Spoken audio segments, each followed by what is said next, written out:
Welcome back and many thanks for staying with us. Did you know that over 1 billion people in this world have some form of disability? Yes, and over 110 all the way to 190 million people are actually living with significant disabilities. That's what we do know right here on Morning at NTV, and that's a conversation we shall expound on at around 11 a.m. all the way to 12 p.m. I shall have Douglas Wadada, he's the chairperson of Showabilities Uganda, also Naomi Akwi, she's a member of Showabilities Uganda, and Dokas Kabahenda. We shall be focusing on raising awareness on the human rights violations and GBV cases that are rising and affecting people living with disabilities. There are over 6 million people with disabilities in Uganda. Look out for that conversation. At this opportune moment, I have Ibrahim Semujunganda, Kira Municipality MP, who was vying for the speakership position but lost with only 15 votes. The first runner-up, Jacob Olanya, got 310 votes. And then you did have 197 votes going to Rebecca Kadaga, the former Speaker of Parliament.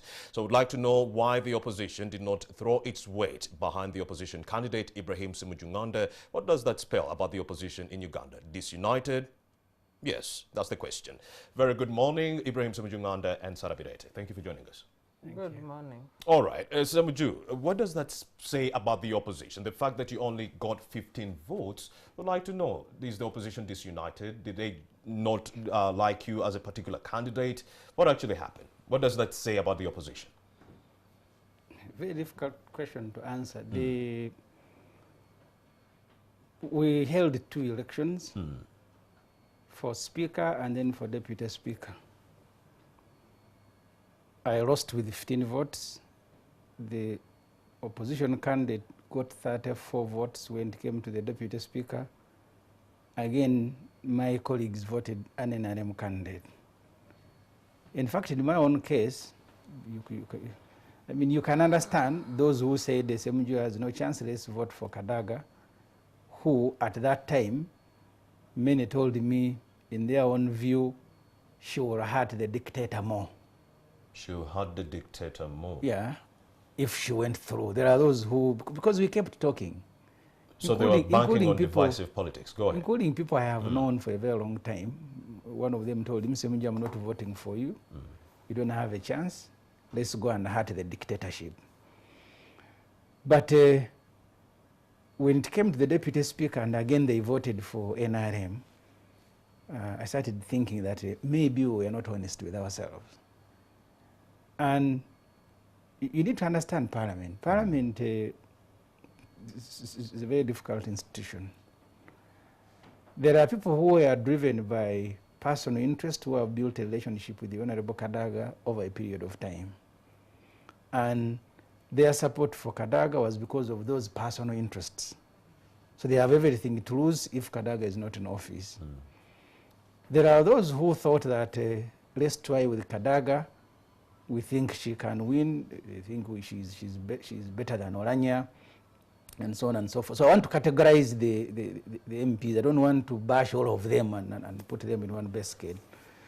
So while I can understand those who said Kadaga is going to be better than Olanya, which I disagree with, because I think she has also been a very bad speaker. Compared to the speakers we have Well, explain to us why you think Rebecca Kadaga has been a bad speaker, then you can continue that point. You see, I have told people, in her entire career as Speaker and Deputy Speaker, Kadaga had one day to choose between Uganda and Museveni, and she chose Museveni. And that was when it came to the lifting of age limit. And there are things we will never say, maybe we will write about them when we are old people. When we went to meet her, when we sent delegations of Winnie, Katuntu, and Sebagala, the agreement that we had with her. So those are things we can't say publicly. But she has also been conducting herself as a chief there, scattering staff, chasing journalists, and so on. I don't want to go into those things. So therefore, I disagree with my colleagues, but they think if you're going to choose between Olanya and Kadaga, I would rather go with Kadaga. Majority of my colleagues told me we don't have the numbers, and I told them you will not have the numbers. When you go with a candidate not supported by the owner of NRM, you will never have the numbers. So it is meaningless to say, let me follow with Kadaga, not follow with Semuju. That's what I want, because it was just eminent. That if Kadaga is not selected by Museveni, she is going to fall. But you continue and follow with her. Why wouldn't you follow with your own? Indeed. I kept asking them, because I have been around. I know how politics is played in this country. The moment Museveni chose Oranya, and it was written for everybody to see that he was bound to do so, it means that candidate, the whole state machinery. We went to Kololo. Kololo was turned into some state. It was not a parliamentary sitting. From Parliament, you're not allowed to drive there. They put you in buses like school children. You drive there. You leave your phones. I think Museveni even gave an order, don't allow an MP who has more than 500 shilling to enter. Wasn't it 300,000? I don't know. Were they searching for money? Yes, they were. They were not allowed to enter with money. Go ahead, Semuju. So you sit, you are surrounded with SFC, and I kept, okay, I will say, people should forgive me to say this, right from the beginning, because there are many things I noticed as a journalist at the beginning, and me, I go beyond. People who are checking you are all speaking Runyankole. Those who are invading, they tend to beat MPs Katere, they are also speaking Runyankole. So we went there knowing that we are captured.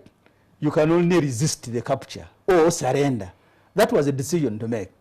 So for my colleagues who were deceived that there is going to be a fair process, not interfered with Museveni, and therefore a person they think is better will win, I think they must be regretting or they are learning. So you're telling us that the vote was compromised, there was bribery? I mean, this was a full force of the state. I see. MPs driven to Entebbe tweeted the same way, released in the night. The following day you're loaded in the buses. You go to Kololo, it is SFC. They are even inside, because in our rules you don't allow strangers to enter Parliament. So MPs can freely, the word is freely make a decision. Did they freely make a decision there? It takes courageous people to do so. And you believe if all these factors were non-existent, they would have gotten more than 15 votes, Mr. Ibrahim Semujunga? No, I assumed, and maybe naively, that my colleagues will support me and I'll have all the opposition. And even if we don't win, we will make a statement as a united group ready to go and take on the junta. That has collapsed on me. And I'm actually now waiting, because we don't have numbers. And I kept reminding them, this is going to be just one decision. There are going to be decisions made by Parliament every single day for the next 5 years. So will you still be telling me numbers? So we go to vote, say, no, we don't have numbers, we vote NRM. We don't have numbers. Is that what you're going to be doing? If it is a compromised, negotiated position, then you must go and negotiate with either NRM and tell them, okay, we will not. Because you see, in the 11th Parliament, when the Honorable Kadaga became a speaker, we had protracted discussions with her and many other people of which Parliament that we wanted. And that's how she came through unopposed. She didn't know 2016. That's how she came through unopposed. Because you had discussions and undertakings made by her and by all of us. But this time, all those things didn't happen. People went for negotiated interests that are personal, negotiated interests that are maybe for groups. So therefore, I don't feel let down. I want to take this as a learning process. We have a duty to reconstruct. I was in Ruzera. Museveni put me in Ruzera during walk to work.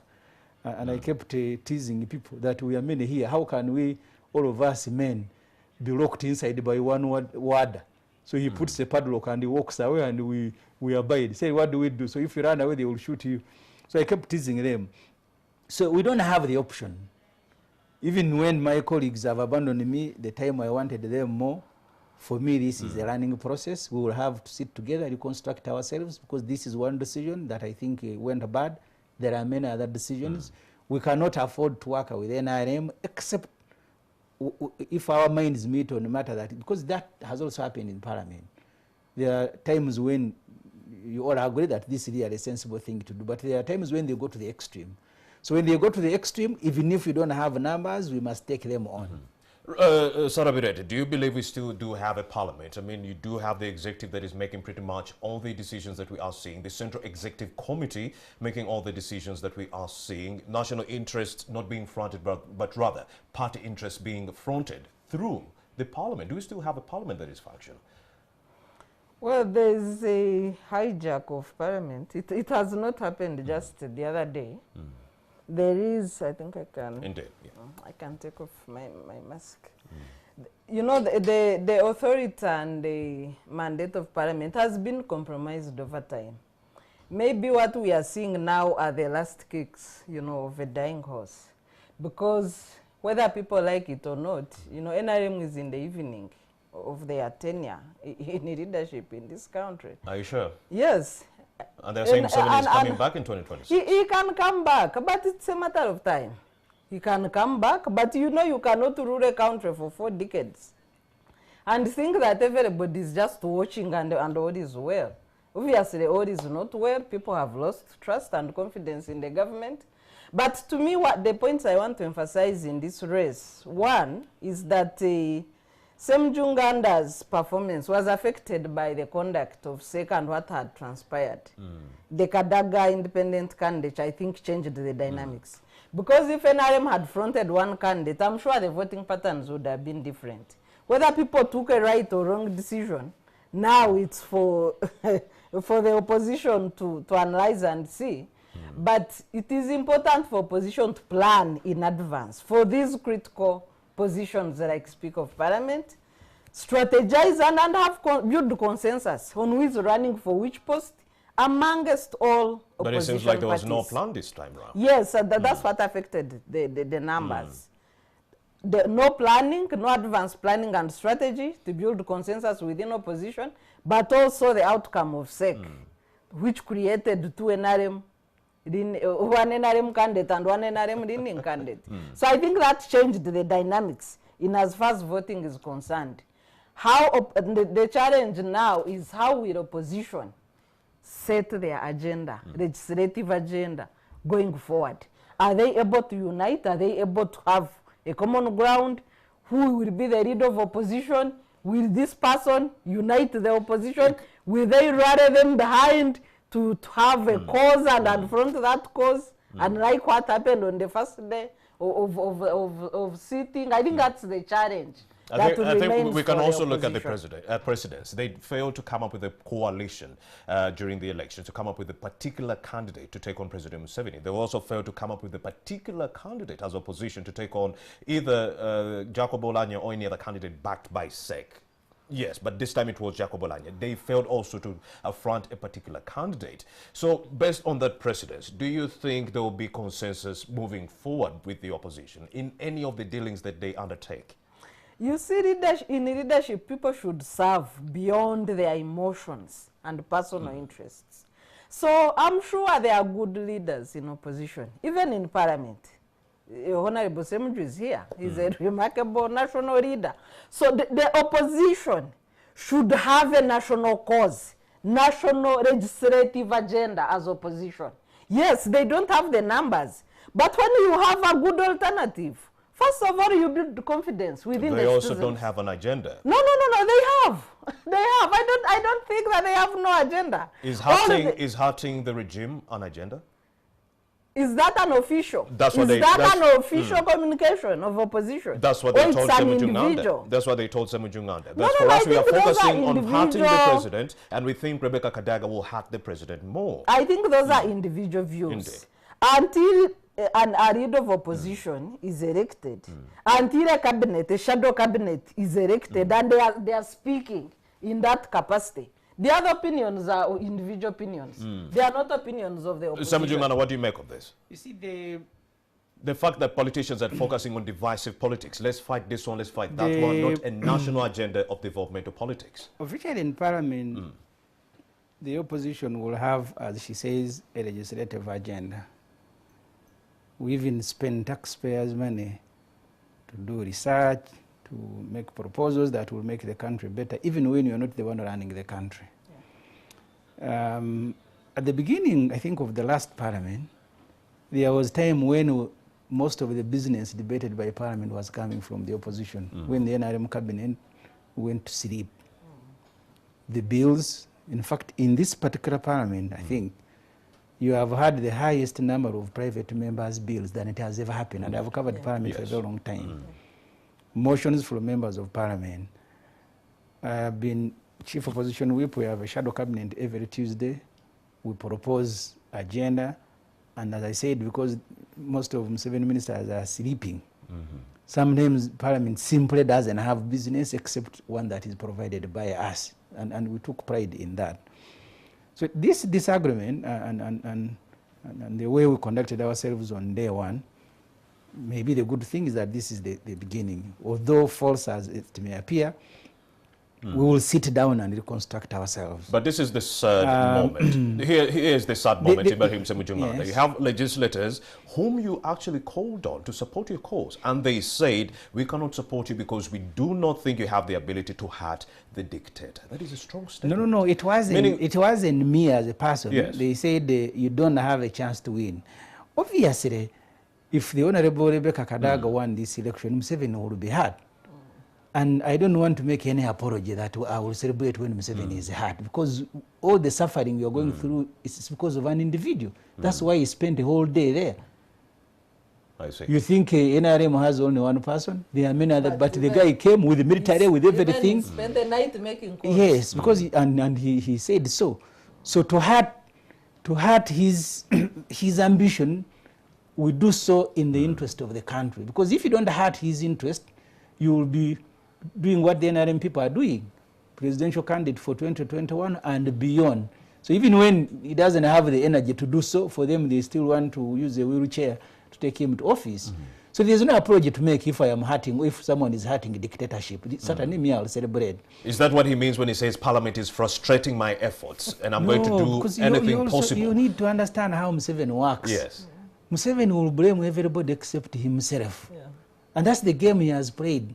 You hear people, you know, him is a good man, but those who surround him, there is nothing that this Parliament, I have issues with Kadaga, but I don't want to blame her for what she has not done.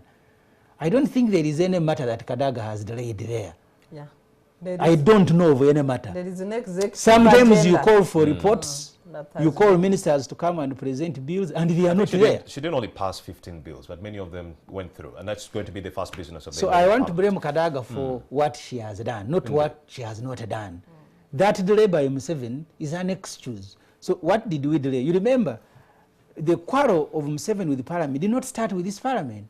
The 6th Parliament, he said they delayed Ujagali. Why did they delay? You need to ask the Honorable John Kazora. When AES and Power came here to construct the Ujagali, which is now constructed by Aga Khan, the government wanted to enter into an agreement guaranteeing many things, including water levels in Lake Victoria.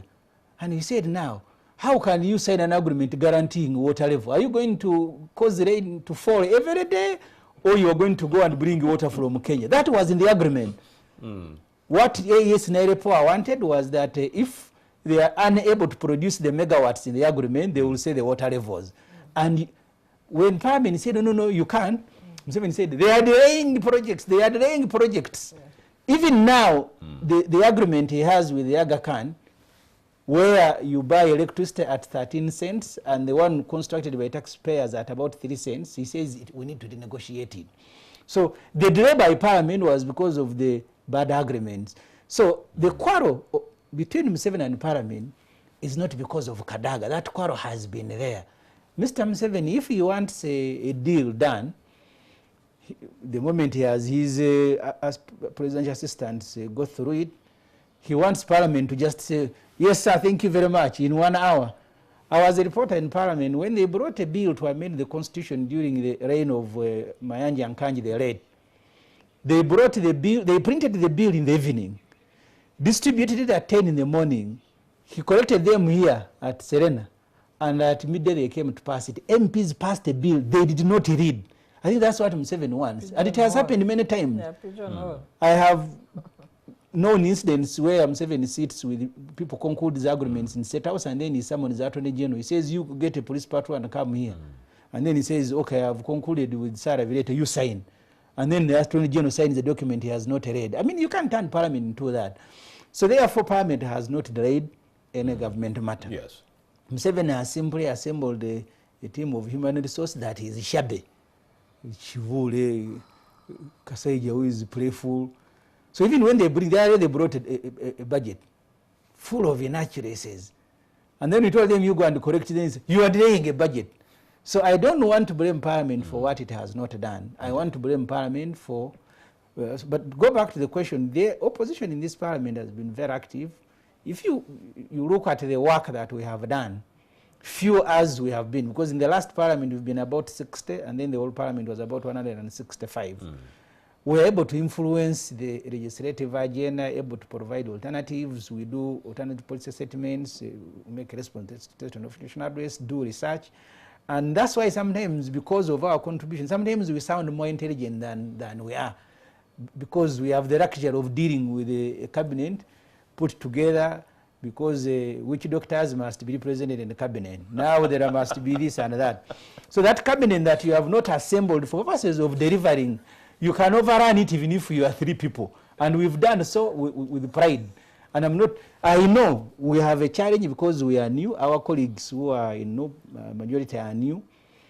We will sit together. Even after knocking ourselves against the wall, we will sit together, because the country wants us to do something, and we will do it. I want to pledge. Of course, you need to sit together so that you can build consensus, because what we saw during the speakership race was really appalling. You have at least 120 opposition MPs, including independents, 109 who are allied to parties only. So we expected at least Ibrahim Sumujunganda to get over 100 votes, or if anything, at least 32 votes from the FDC MPs within Parliament. So why didn't that happen? So that's why we are saying that there must have been a problem there. If even your own people within the FDC did not vote for you, there's a huge, huge problem. We will deal with that problem. How? And what does that mean about the FDC in particular? Your own colleagues. Even when I leave this show, we will have a meeting of the FDC. We will have subsequent meetings to review what has happened and how we reconstruct ourselves. We have a duty to do so. Ask colleagues why they behaved, because if you look at the Deputy Speaker, the person who proposed that we should now close the nominations and vote, and it was FDC. I said, now what has happened to this guy? So we will sit down and try to understand and try to reconstruct ourselves. It's difficult, but it's possible. All right, let me get Sarah Birete's perspective on that. No, I think on the issue of the Deputy Speaker, the gender dynamics played a role. You know, we have the 3 arms of government are now led by men. So the outgoing speaker was female. I think people felt strongly that there was need for a female deputy speaker. And that could have, in a way, that's why people are saying Honorable Anita defeated Honorable Renya in terms of votes, the total number of votes she got, as compared to the speaker. So it was beyond even NRM politics, and people wanted the female. Let me put it this way. If Muhammad Nsereko was NRM and Anita Among was FDC, you're saying Anita Among would have won simply because she's a lady? There was a push. If she didn't have I'm saying the gender dynamics played in the advantage of Anita. I'm not saying if I'm like would it have played the advantage if she was FDC? If the speaker was female, the deputy speaker would have been male. That's simply what I'm saying. All right. Because that has been the culture, the practice, but also the top is dominated by male. So I think that played in Anita's advantage. And the question he asks, I disagree with you, because if Anita had been FDC, she was going to fail. She was going to fail. Even if she's a lady. No. What I'm saying is, you know, if Anita was FDC, and I don't think NRM would have fronted 2 male for the 2 positions. Or you think they would have gotten maybe another female? I don't think. Maybe yes. Yeah, I don't think they would have fronted 2 male. But we have had them before. We have had you may deputized by a second. So it has happened before. Yes, at that time we had a VP who was female. So I'm saying the whole gender equation played in her advantage. No, I actually think it is other factors. I may not say them on air. Factors like this sake when it actually backs a particular candidate, there is no way you can fail to I am not going to say them on air, but I think it is other factors. Because that's what we've been hearing, Sarah Birete, that if the Central Executive Committee comes out and says that we are backing a particular candidate, male or female, you have to go through because the NRM has the biggest numbers or majority within No, but Anita got more votes than Oranya. And you also did mention that opposition was a bit organized, but then when we were looking at the numbers, even though you tally the 87 independents, you tally the 32 from FDC, you tally the 57 from NUP, they wouldn't have trounced Jacob Olanya or either Anita Among. You know, that's why I'm saying there is a need for strategy. Because in parliamentary, you know, when it comes to legislative democracy, there must be areas, whether you are majority or minority, there must be areas where you are able to agree. It happens even in the US, you know, where you have two dominant parties. So that is the practice of legislative democracy. You must be able to have bipartisan issues. So once you have this kind of working environment, then you are able even to market your candidate across parties. You see, the incident that eventually ended up with SFC coming up to beat MPs. Age limit, 27. No, even here on Monday. Do you know how it happened? When the NRM started celebrating, flashing their thumbs up, the Honorable Zaki said we must also celebrate. He said he started singing, free our people, free our people. And I warned them that the moment you begin escorting NRM, there will be a time, even by, it is emotional. So you see them. So for me, I don't want to have any excuses that because for me, even if there is no planning, if you ask me to vote between NRM and opposition, I don't need any planning. You will vote opposition. I will vote opposition. I don't need any meeting. I don't need any planning. If there are those who need meetings and planning, they are different, and I respect them. Don't you think that is the problem with our politics today, that NRM candidates will go for an NRM candidate by default? Just like you said, me as an opposition candidate, I won't have to think too much, even though this opposition candidate I'm going to vote for isn't as skilled as the other candidate. You would go for this Sarah Vireta has lesser told you version of it. in the legislative democracies, you want to think a country like the US should be more mature and more experienced, but you've seen their voting, including when Joe Biden took over. Even on decisions of Trump. Yes, even when someone has invaded their own parliament. At times it fails, true. So therefore, for me as a Semuju, the moment you tell me to vote between the dictator and the people, I don't need any, even if you woke me up, I'll come and vote against the dictator. That's why I said, and that's why my colleague said, Semuju, you are very proud, because I said I don't need to convince you to do your work.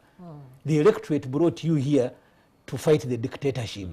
So must I every day be the one, is this personal? And that's why I said I am not, by the way, I have to call celebrating. And it is my colleagues who were crying. I said, okay, you will run. Because I said, I mean, how do you seek to ally with NRM? As I speak to you now, and I know the whole of yesterday, they are trying to get together. There is a delegation that went to Kadaga's home. I know a meeting will certainly happen either this week. Even Museveni issued the directives, don't celebrate too much to hurt her. So I don't know what my colleagues will say. The person that you said is going to be better, she has told you publicly that I worked so hard for Museveni to stay in power.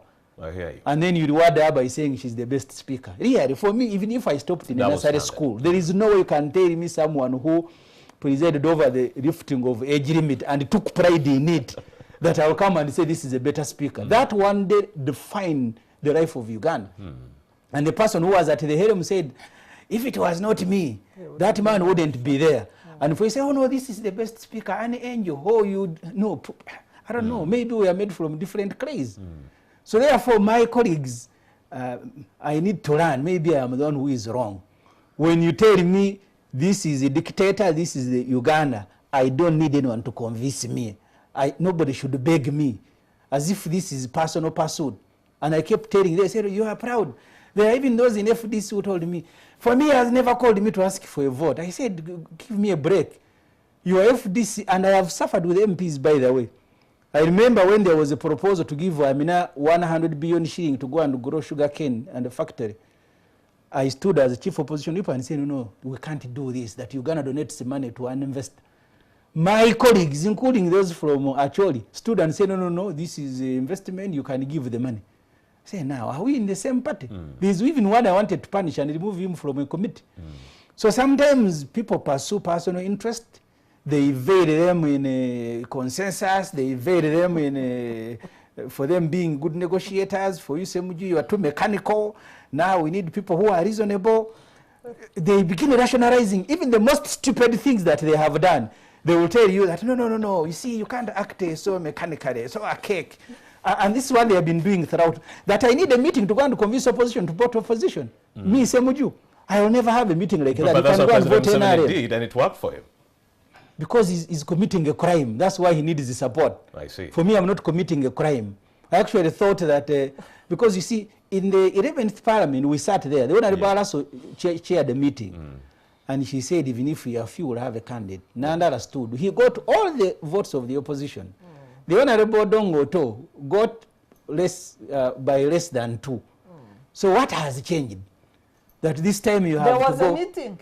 You have exactly stated that there was a meeting. That's what has changed. Go ahead, somebody. So even if there was no, the meeting was to front a candidate, but even if there was no meeting and an opposition came by himself, I would still support him. When Oranya came to evict me violently from Parliament, the few opposition who were there started fighting for me. I did not have to say, please come and fight for me, Oranya is taking me. They knew it was their duty. The NRMs were clapping, but the opposition were fighting to save me. So that's what I expected. Because I saw NRM, they even moved the motion. When Kadaga presided over Parliament and we were beaten, taken and arrested in Nagarama, NRM immediately moved the motion to thank her. Our people were crying. So I thought there are things that are obvious. Maybe I need to learn more. But Samujunganda, I'm going to quote you. You said that the voter sent you to hurt the dictator and you wouldn't expect to do anything lesser than that. They sent me to fight the dictator. To fight the dictator. Yes. Is that really what the voters sent you to do? When they elect you, don't they elect you to front their issues that are affecting them at the local level so that you front them in Parliament or to the government so that they are addressed? You need to read Museveni's book, What is Africa's Problems? He didn't say rainfall or agriculture. He said leaders who overstay in power. That's what they sent me to fight. So therefore, for me, I have no apology. The others can come. And even in the campaign, it happened. And then the MPs went around saying, for me, service delivery. I said, for me, I'm fighting dictatorship. And I won. He said Abuba stayed in power simply because of the mandate that is extended by the people. Now he changed. I mean, how many times has he changed? So, how do you make of this? No, I think, of course, opposition is there really to remove NRM from power. The agenda really it cannot be, let's fight. No. Let me make my point. Please do. The virtue of the fact that we have opposition, they are opposing presence of NRM in power. So that is their job. But how they do it, I think they need to have a strategy for the process. Of course, it has been, it has taken long. Many citizens, many people who want change are all waiting. And now the battle has shifted to Parliament because the elections are over. So all people who want change in this country, they have their eyes on Semuju and his group. What they do or fail to do will count in the process of removing the dictatorship that he's talking about. But my view, and in slightly where I differ with the Honorable Semuju, is that they should still plan. It does not stop them from planning, from strategizing. To win a war, you strategize at every level. I agree. You can only plan if you're not using sentiments, but what Semuju Nganda is telling us, this is sentimental politics. I cannot vote NRM simply because I'm not allied with NRM. Even if there's a particular candidate who has those skills that I'm looking at that are really good, I won't go for that person simply because, and that's the bridge we're trying to cross. And that is his stand, but I don't think it is a stand of everybody. The way Noop voted, I think Noop, when the dynamics are at stake, I am just thinking I've not really spoken to anybody. Go ahead. When the dynamics at stake changed, I think they changed their strategy. Because if you look at the votes, Semuju got, I'm sure Noop voted for Kadaga or Waranya. I don't know who they voted for, but they did not vote for Semuju. So I don't know what their strategy was. Maybe we need to hear from them. So that's why I'm saying this. No, I agree with you. You see, I think that I wouldn't want to say many times. The Honorable Chaguranyi, the president of NOP, went to Kamuli in the general elections. In Kamuli, for one MP, he had a candidate for NOP. There was also a candidate for FDC, but he asked people to vote for Kadaga. He did. Okay. Go ahead, really, you are finishing that point. So, maybe this to me, this is the missing link in the opposition. But do you think, and they need to correct it. They need to correct it, the earlier the better. We saw earlier efforts, of course, at opposition, broadly failing to unite. Over time, there has always been, for every election, there has always been efforts to have a united candidate for the opposition. But it has never happened. That's why so many political commentators say, please do not complain when you lose if you did not come up with a coalition. And people have been clear to say, bring us one person. Even in the free and fair election campaign, give us one person. Agree amongst yourself, give us one person. But it has never happened. Political experts, maybe these are some of the, eye-openers for the opposition to know that none of them can do it alone. They need each other. Political experts contend that it's because of resistance politics that we are seeing in Uganda. Because the opposition will first look at a particular candidate. Does he have the ability to hat the dictator? Does she have the ability to actually hat the dictator? And if it doesn't work out, and if they feel like you do not have but also you see that ability must be built. It is not a question of asking that somebody has ability. In a process where there is proper planning and strategizing, then you front somebody with ability and ability. So you have people who are saying maybe it's the retired Kano. Yes. So you have people who are saying maybe it's the retired Kano Kizza Besigye, maybe it's Robert Kyagulanyi. You have people who are saying maybe it's Ibrahim Ssemujju. So that's what makes it very, very difficult to actually come up with a single candidate or a coalition. There is divisive politics of identity. And do you also think that is the reason, Sarah Birete, why we are seeing too much underdevelopment within opposition strongholds? Simply because the leaders are focusing on resistance politics. We are resisting where is development? I think opposition in Uganda is working in a very difficult environment. First is the attack, consistent attack and assault by the regime, using both violence and money. Right. So we know how President Museveni operates. It's either intimidation, violence, or checkbook politics. So the opposition that is still standing should also be credited because the environment they work in is very difficult. You see, and very difficult. And looking at it, Sarah, his way is the wrong way. Of course. When we are fighting dictatorship, it is not a sole responsibility. In Zimbabwe, in Malawi, when they were fighting Bakiri Muluzi, when he wanted to change the constitution, that war was led by the church. In Sudan, to remove Bashir, the war was led by civil society. You media have also been beaten, and I like Mwenda. One time when they beat you, he said, this is NRM's methods of work. Today was just your turn. And I liked that quotation. So to fight dictatorship, you're not fighting just simply to get into power, like the competition you see in America. We are fighting to free the country first, for everybody to enjoy his own or her rights. So this fight is not exclusively ours. It is your fight. Because no journalists want to be beaten. The other day they nearly killed one. I don't know if we ever recovered. Civil society doesn't want to be stifled. Even the church. So the point she makes, this must be a corrective effort against the dictatorship. The competition will start when the dictator has gone. And that's why even within our own ranks, we've had disagreements. I don't know how many meetings we held with Honorable Kyagulanyi and his group. And they said, no, this election, now I think we have marshaled enough support, we can overwhelm the dictator. And Dr. Besigye kept saying, because I want to disqualify myself, having stood 4 times, people thinking now I am selfish, make a go at it. The outcome is going to be the same. You have someone, when you go to campaign, is going to beat you. Beat the journalists who are covering the beating. And then arrest all of you, journalists. Now there are people. So it ceases being an exclusive duty of a particular group to fight for space. All of us must be fighting. In fact, this debate, there should be someone moderating. You should be on our side. We should all be crying. I was in Ghana. For them to get, I don't know, maybe we pick someone from another country. Because you are a victim. You are asking another victim, what are you doing? We should be asking ourselves, what are we doing? The man who beats journalists, he beats civil society, he bribes the church, he beats everybody. We will look disorganized before I'm looking at developmental politics in that if I'm coming from Kira municipality where Mr. Ibrahim Ssemujju hails, I'm looking at, okay, how can this road be fixed? How can the health facilities within my jurisdiction be fixed? But then when Ibrahim Ssemujju goes into parliament, the first thing he's going to say is, down with the dictator, down with all the mishaps left, right and center that have been, going wrong within this country. So you will find that the opposition is fronting other issues that are not affecting the people under their jurisdiction, the people at the lower level. I went to these places, Kira municipality. See, I was there. I talked to the people. Let me just give and you they were an like, example. the MPs are focusing too Let much me on give fighting the Let me president give you an and example. not bringing about default. President Museveni went to Wati, one of the villages in Chira. Very bad road. He begins his pretense. Who is the MP here? The Honorable Seninde, woman MP for Wakiso, including the village where they were seated, put up her hand and said, the same Mujunganda. Say, yeah, that's why the road is bad. But she also represents the same area.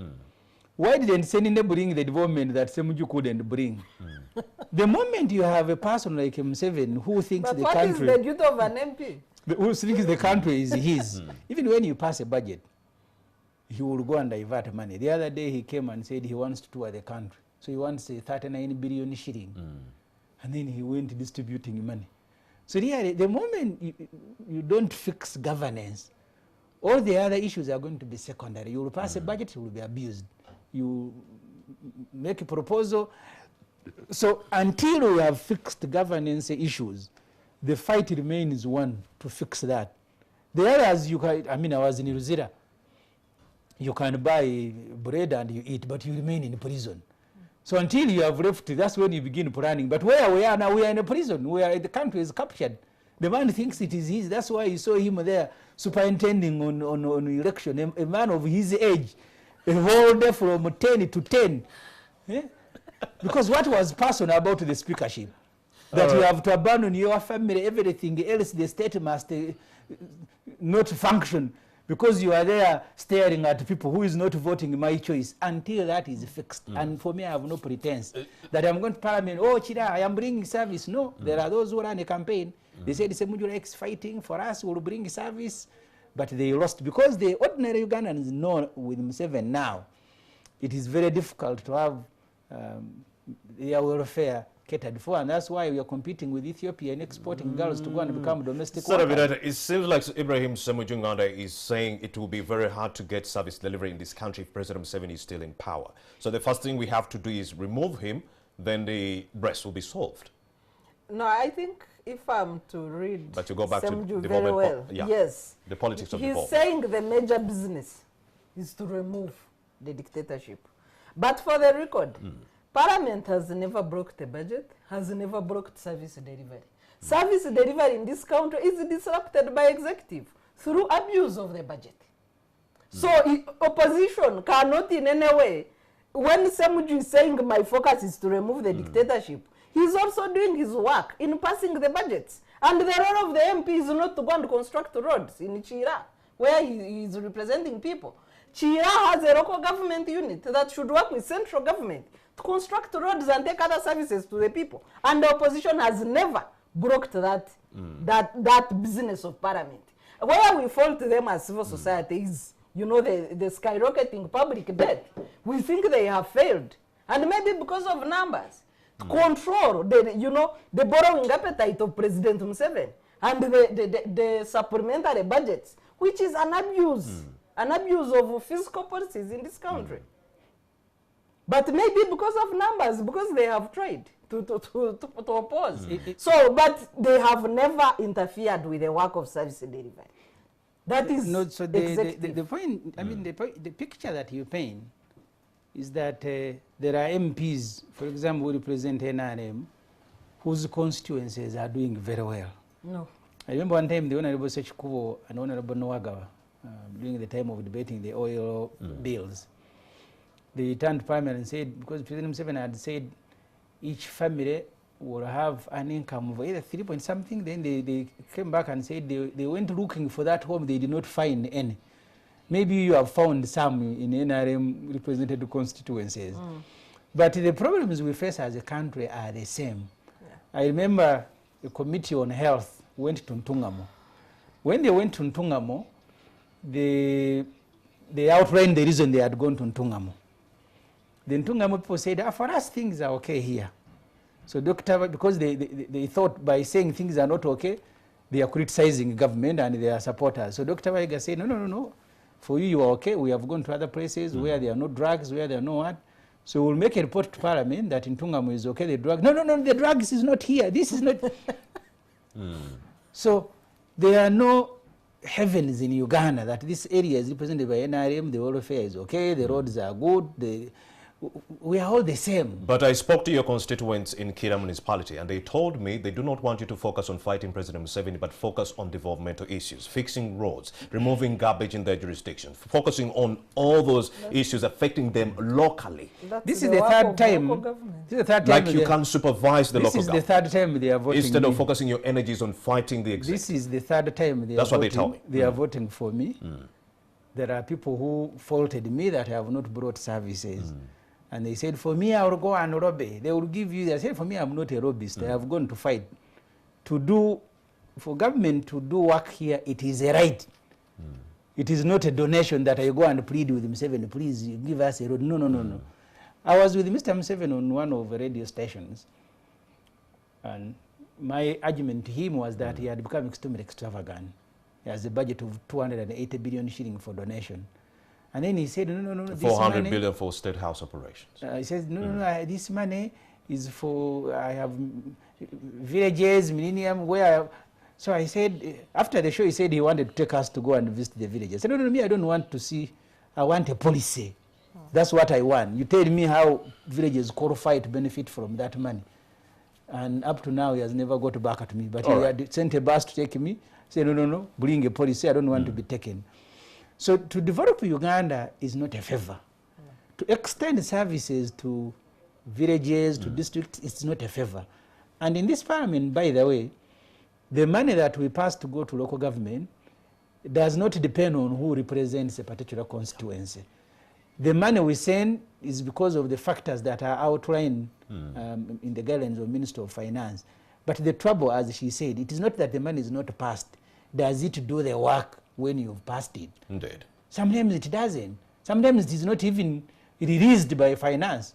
So the budget performance of some sectors, even when you have passed the money, it is I mean, they will go and encroach on it, bring supplementary budgets, divert it. So the moment you have a country mismanaged, it's like having a patient where there are no doctors, there is no drug, even if you sympathize with that patient and you show a lot of sympathy, that patient will die in your hands.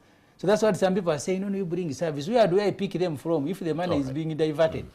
All right. Semujunganda Ibrahim, he is the Kira Municipality MP. Also, Sarah Birete is still here with us. I have one last question for you, Sarah Birete. Money in politics.